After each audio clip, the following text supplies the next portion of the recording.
secrets unfold. Ink and paper stories so bold. Chilling chapter nights so cold. Grab a book, let's face our fear. In the night the thrill is near. Spooky regions find they sear. Join us now, the bride is clear.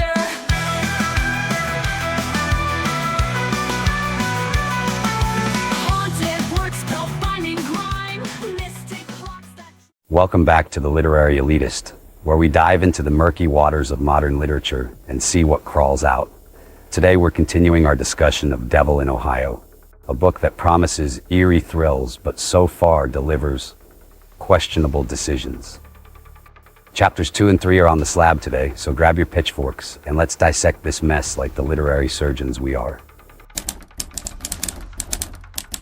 Our mysterious Jane Doe takes center stage, and for a fleeting moment, the writing almost manages to feel like it belongs in an actual book.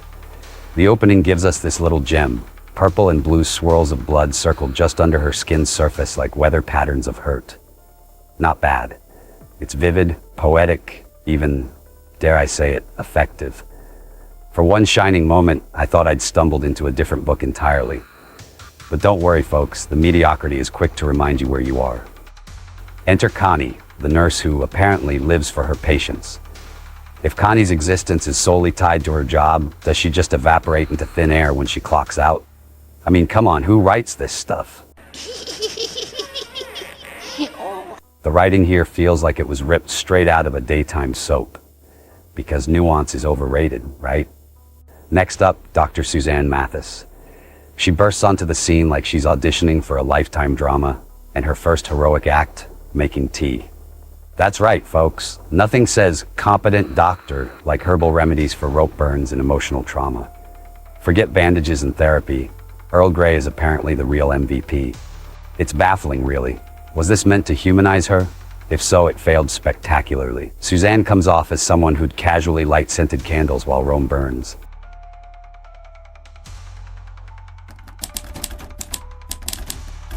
And then we're yanked back to Jules in chapter 3. Ah, Jules.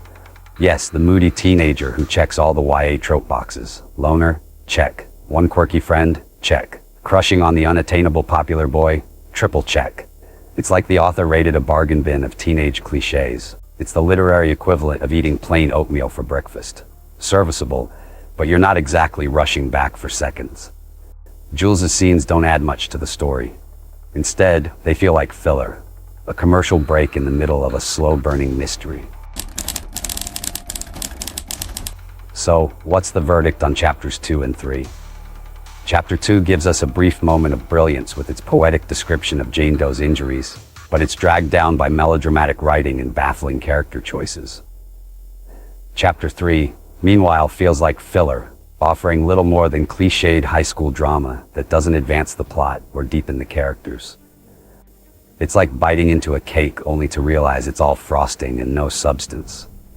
And don't get me started on the alternating perspectives. It's as jarring as flipping between a horror movie and a rom-com every 5 minutes. The constant narrative whiplash doesn't deepen the plot, it drags it down. It's like the author couldn't decide which story to tell, so they just threw both at the wall to see what stuck. Spoiler alert, neither one does.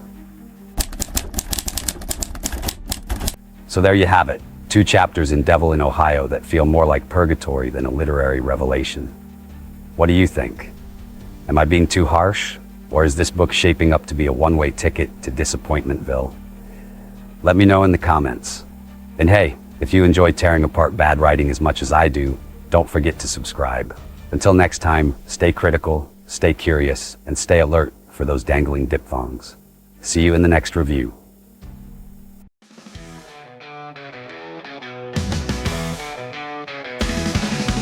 Whispers in the night, shadows crawl, pages turning tales of the macabre. Fear and wonder, we devour it all. Dive into darkness, hearts beat hard.